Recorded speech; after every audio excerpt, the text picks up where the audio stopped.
Hello and welcome to this episode of the Be Free podcast. And today I have the lovely Hannah Bevan with me from Journal for Joy.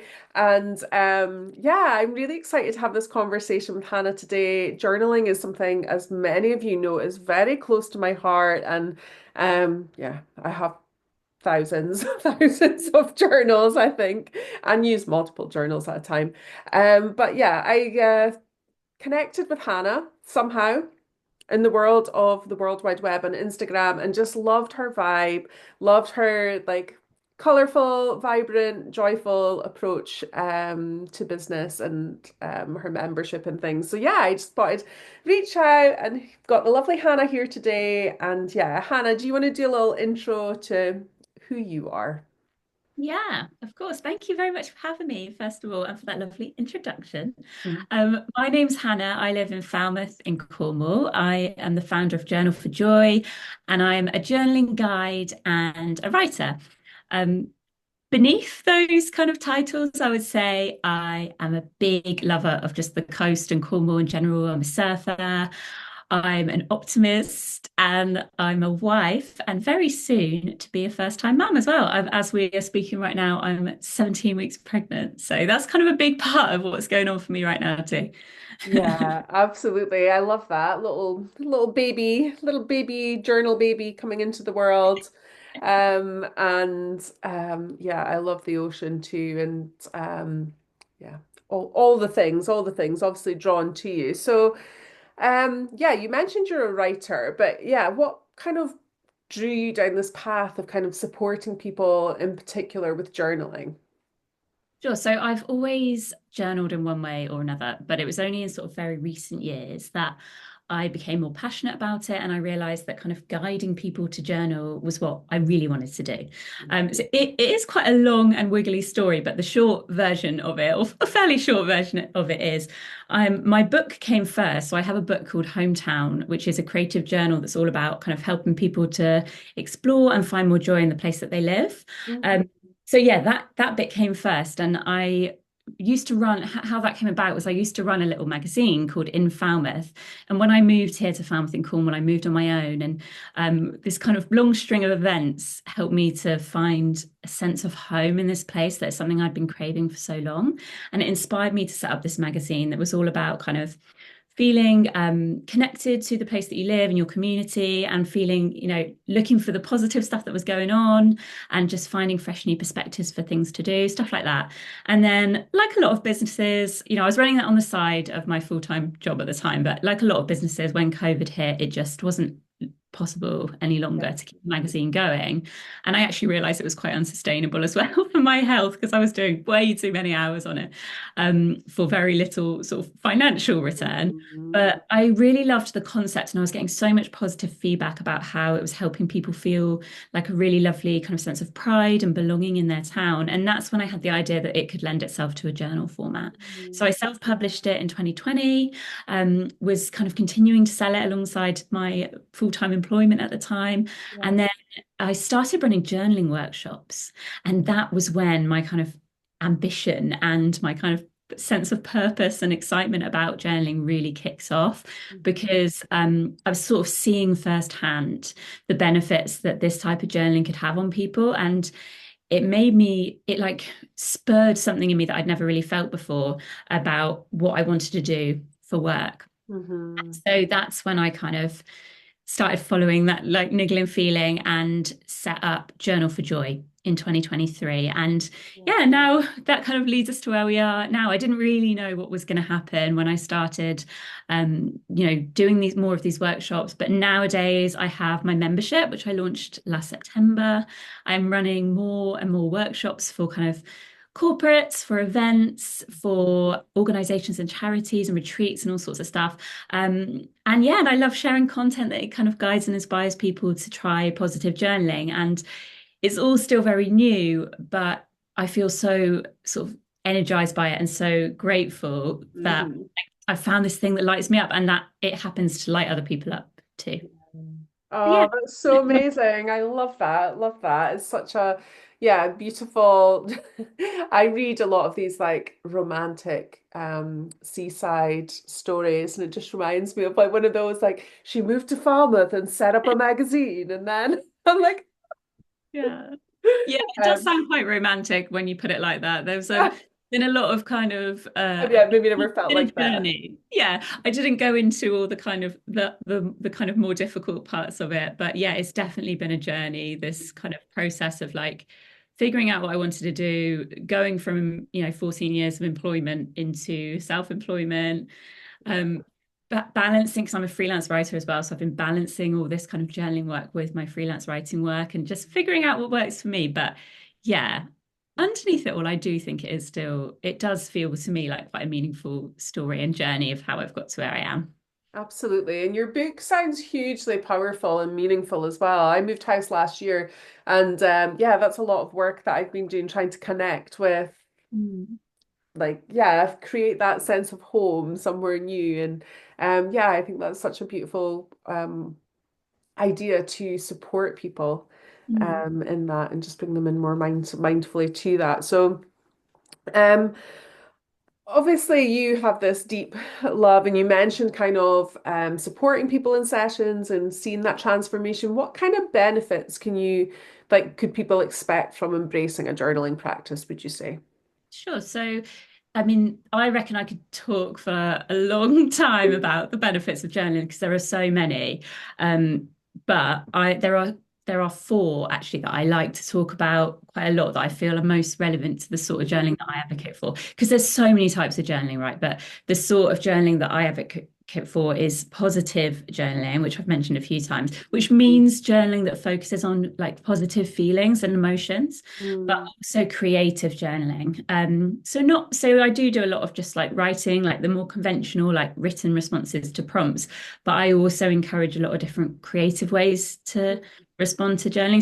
So the kind of benefits that people can expect from that sort of journal for joy style, there's four that I like to emphasize. And the first one is it can help you to have a more positive mindset. So, as I said before, I definitely identify as an optimist. yeah.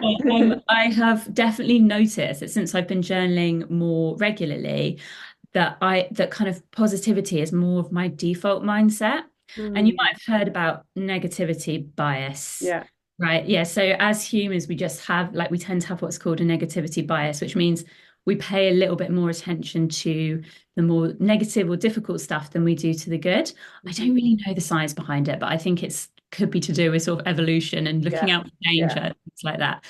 But now, we don't have to be focused on the negative every day. And actually, that can be quite kind of draining or quite, affect our nervous systems in a negative way as well. So, what positive journaling is about is not necessarily disregarding anything negative, but it's about bringing a balance. So, having this space to like proactively focus on the positive feelings as well. And it's quite cliche, but there's saying like when you focus on the good gets better. Yeah. So true. And the more you sort of practice focusing on the good, the more you look for it and the more you notice it and the better that makes you feel. So it just has a positive kind of ripple effect. So that's the first one. Second one, which is a big one, is it can reduce stress and anxiety. Mhm. Yeah, it's a really positive well-being tool. And there's lots of evidence out there. I think some people think journaling is quite fluffy, but actually there's lots of studies and evidence out there that show how it can affect your well-being and your mindset and reduce stress and anxiety is a big one. Yeah. And there could be lots of reasons for that, but I think the main reason is that it kind of helps you to explore and process your thoughts and your feelings in a sort of really safe space that's not being judged Yeah, by kind of anybody gets them else. out of your head, doesn't it? And somewhere Yeah. else to kind of move them around and, yeah, as you say, make sense of. Yeah, and like the same way that if you were talking to a friend about how you're feeling, that can sometimes help you to feel better or kind of figure out Hmm. stuff. And journaling is really good for that. And it helps you to kind of notice thought patterns as well of like anxious thoughts. It can help you notice Yeah. where they're coming from and sometimes identify that they're not necessarily a true thought, which in turn Mhm. can be so powerful for helping you to manage anxiety. The third one is that it's incredible for self-discovery. I've used it, you probably kind of gathered from the what I've said so far, but journaling really helped me to figure out what I wanted to do. It's a bit of a sort of, I like to think it's a bit like an inception of like journaling helped me to figure out that I wanted to do journaling for my Yeah. job. It's just like, yeah, it just kept going like that. But it can be really great in helping you to actually get to know the real you and what you like and what you don't like. And, what makes you happy and gives you space to explore the things that you dream of that you wouldn't necessarily say out loud. And so Yeah. that's a really good, powerful tool for sort of self-discovery. And it can have all kinds of positive impacts in your life when you really know yourself. Mhm. And the fourth and final benefit that I'm going to mention now, otherwise I said I'll be talking all day. Yeah, I love it because like you speaking about journaling is like me speaking about meditation. I'm like, I Yeah, meditated to find out I wanted to teach meditation, and you're like journaling to, yeah, I totally get it. It's beautiful. yeah. And when you're really excited and passionate about something, it's hard not to just spit it all out, isn't it?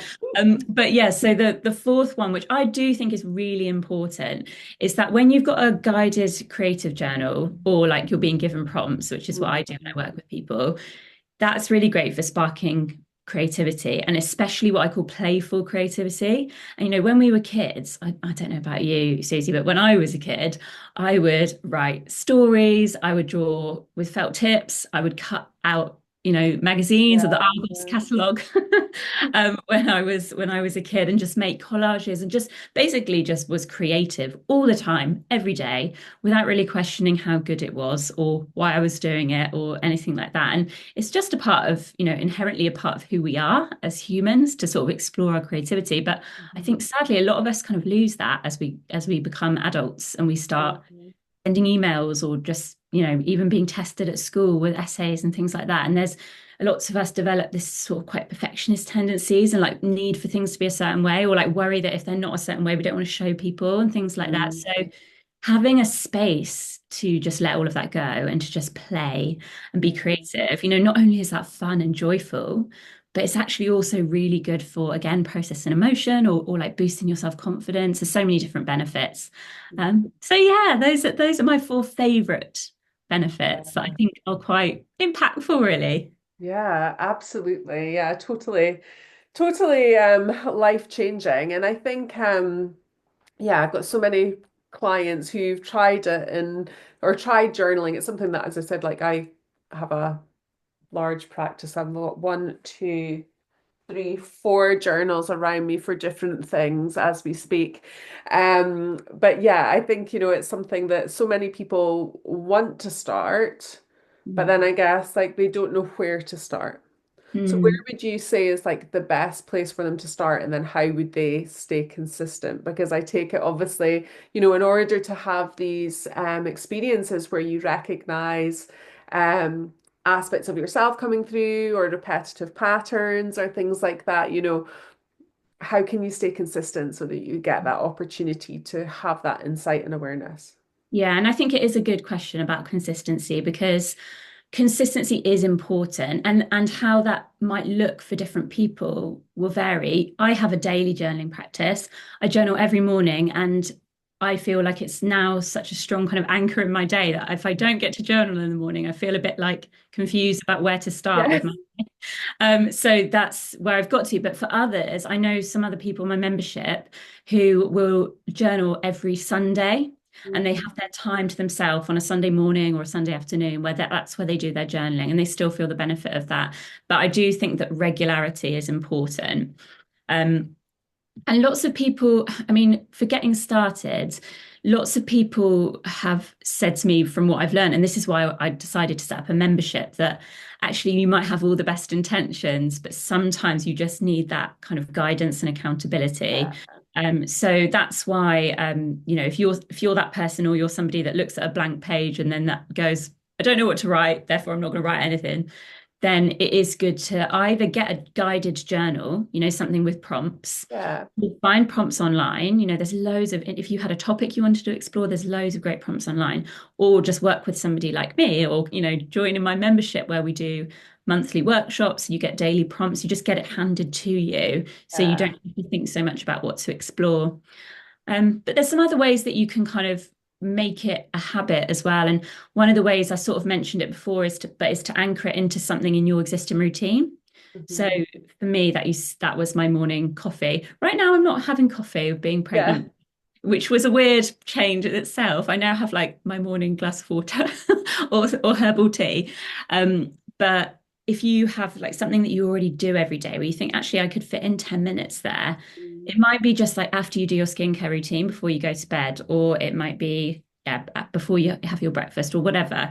But when you've already got a routine, if you want to start a new little habit, it's easier to anchor it onto something else. Yeah.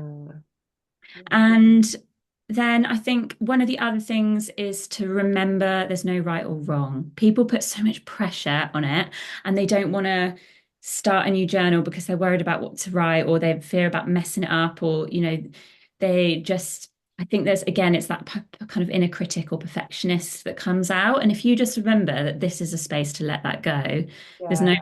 wrong here. And actually just sort of use that to focus on whatever feels good. That's another thing. I mean, a lot of people use their journal for venting, Hmm. and there's nothing wrong with that, I think. But if you only use your journal for venting, that's not really representative, probably, of your life and how you feel. So it's kind of having that space to focus on the good and not and allowing yourself to explore whatever's coming up without judging it too much. But yeah, if all of that feels tricky to get started on, then look for, get help, work with somebody who can help you, or just get a journal that can help you. Yeah. Yeah. Amazing. I love that. Um, and yeah, and how fun is it getting a new journal? Oh, it's I actually say to people, it sounds really silly, but it's really important which journal you pick because you've got to like the feel of the paper and like I say it's important to choose a pen that you like writing with as well. Because if you've just got like any old scrappy notebook and a biro that's like half running out, you're not going to feel positive or inspired about that practice. It's just going to feel like a chore rather than a nice ritual. Yeah. So having like a really nice journal, I mean, as if we need an excuse, Yeah. but having a really nice journal and a really nice pen can help you to make it a habit as well. Yeah. Yeah, Mm. no, it's definitely like a little sacred time. And yeah, anyone who as a child loved going to WH Smith and buying stationery with their pocket money, it's like the ultimate um joyful thing. My friend bought me a journal recently and I just ran out and I was like, I messaged her and I was like, where did you buy this for that reason? I was like, the paper and all of it just felt so good. So it was TK Maxx. So I had a nice little TK Oh, that's Maxx. a good shout. I haven't thought about looking there for journals. Oh my goodness, you need to, Hannah. Yeah, Honestly, it's like there's so many choices, as you say, just finding that. Took my husband last week and he was like, what about this one? I'm like, no, wrong size. What about yeah. this one? No, wrong color. I'm like, no, there's not enough lines on the page. The lines are too wide. I can be really fussy with my journal, but I think if it's something you're using every single day, then it's justifiable. And if it takes, especially if it's a tool that takes you from feeling a bit like crap or just a bit directionless to feeling motivated and positive about the day, it is Yeah, worth investing in. absolutely. Absolutely. Beautiful. So, I love like as I mentioned, I think I was kind of drawn to your page through it being like colorful and joyful and positive, and you mentioned you're kind of optimistic and things. And I think like obviously you mentioned like COVID years, and I think we've come through this period of time now where I feel like people can maybe begin to breathe again, but we've all been so kind of depleted and I know that was like a while ago now, but I just feel like this is the year. I don't know if you feel this shift as well with people around you, but like just feels like this is the year that's like, okay, actually, let's be more positive, be more optimistic. What would you say is like any tips that you would have for cultivating more joy and positivity for people? Yeah, that's a good question. And I do think as well that I think more people are wanting that kind of positive, environment or positivity to be around. I've noticed that as well. And I think it's just gets you down after a while, doesn't it? If there's too much negativity in your life. So you need some of that kind of positive influence or positive space to spend time in. So yeah, I agree with that too. I guess that I would say the biggest tip for like cultivating more joy is to be proactive. So don't sort of just wait for joy or Yeah, joyful to come to knocking at your door. happen to you. Yeah. And it's about actively like noticing the things that bring you joy, or the things that make, it might not be joy, it might be the things that make you feel grateful, or the things that make you just feel a spark of like hope or something like that. You know, those feelings that we all have, or love, those positive feelings that we all experience, but sometimes we just kind of go, oh, that was nice, let it pass us by. Actually, spend a little bit more time giving attention to those things. And journaling is really good for allowing you to do that because it helps you to kind of focus on it, write about it. But even if you're not writing about it, you could speak about it. You know, you could make it part of your conversations that you're having with your partner or whatever. And Mhm. so, yeah, proactively seeking out those things that make you feel joy or make you feel good. And just starting to learn what they are. And it gives you a really good insight into what those things are. And they might be tiny, the tiniest little things, like we just talked about, like buying a new journal, or it might be just making yourself your favorite lunch, or going for a walk at lunchtime and getting some fresh air, or looking at the blue sky and the clouds, or those tiny little things and moments that we get to encounter throughout our day. They count. And actually, it's often the simplest things that can have the biggest impact on our life. So, yes, there are big moments of joy that we get to experience, like, I don't know, Christmas, or going on a holiday, or our friend's wedding or something. But actually, those are so far, few and far between, that the Mhm. everyday moments of joy are the things that I think the simplest things that can make the biggest impact. So, it's first of all about noticing. And Yeah. then, second of all, once you know what makes you feel joy, makes you feel good, going out and doing it and making time and space for that to happen. So whether that's just little moments, or whether actually you block out an hour in your diary that is your time to go and do the thing that brings you joy. Yeah, beautiful. Thank you. Yeah, it's such a nice reminder for people. I used to coach people with anxiety and depression. That's one thing I would do, get them to make a little joy list, to Mm. notice those moments and just do more of it.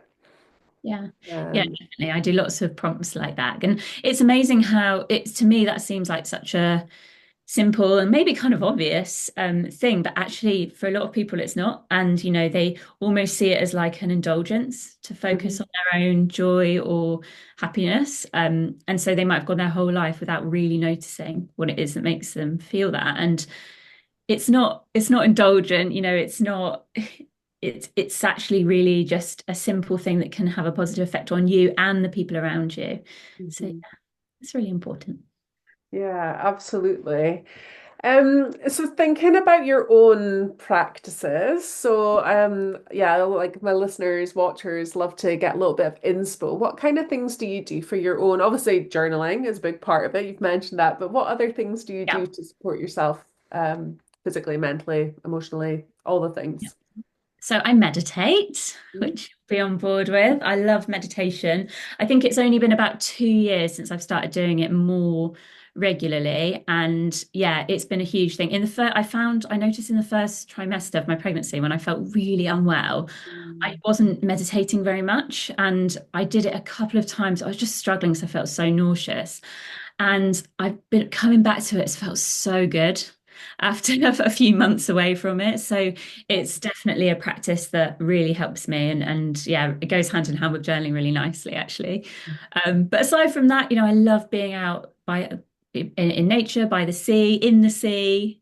It's a bit cold at the moment, but I will be starting sea swimming regular. I'm not a cold water swimmer. Immersion, no. Say that it's pretty cold all year round here in Cornwall. Yeah. I don't do it throughout the winter, but I will soon be starting to get in the sea again. I do normally surf all throughout the winter, and just kind of being in the sea is one of the things that's really good for my well-being, as a kind of a mental reset. Mhm. And just like, I'm lucky enough to live about sort of 15-minute walk to the beach. So just a quick walk to the beach and back at lunchtime. Sometimes that's all I need really for my kind of emotional well-being, which is also obviously good for my physical well-being. Um, so those are the main things. I keep it quite simple, actually. Yeah, no, I love that. And then, yeah, I think simple is good. My sister and I were having a conversation earlier, and sometimes she was like, boring is good at times, isn't it? And I was like, yes, boring is good, but simple, simple is good. And have you always lived by the ocean? Obviously, you mentioned you'd moved No. there. No, I haven't. And I think that's one of the reasons that I have this massive appreciation for it. So I've lived in Falmouth now for coming up 9 years. But before that, I'd moved around a lot. But I originally grew up in Hereford, which is in the West Midlands, sort of on the Welsh border. But I haven't lived there since I was sort of 19. And yeah, I just moved so much. And that was, where hometown came from, actually. I moved around and eventually found this real sense of home here in Cornwall. And I don't want to go anywhere now. I absolutely love it here. And yeah, I'm about to have my Cornish baby now, so that's Yeah. Amazing, amazing. That's so beautiful. So I maybe know the answer to this question, but I kind of ask everybody, what gives them that sense of freedom? What is it for you that gives you that sense of freedom, Hannah? well, I don't know if you will expect me to say this, but I was thinking about this because I know you it's something you ask. And actually, I think for me, obviously, journaling does give me a sense of freedom, but actually, it's getting to choose what my work is and my routine is, and getting to do work that feels purposeful, meaningful to me. So I spent 14 years after uni working in a 9 to 5 in jobs that I didn't really feel that fulfilled by. I often would think, is this it? Or feel like I was working towards something ending, but couldn't put my finger on what that was.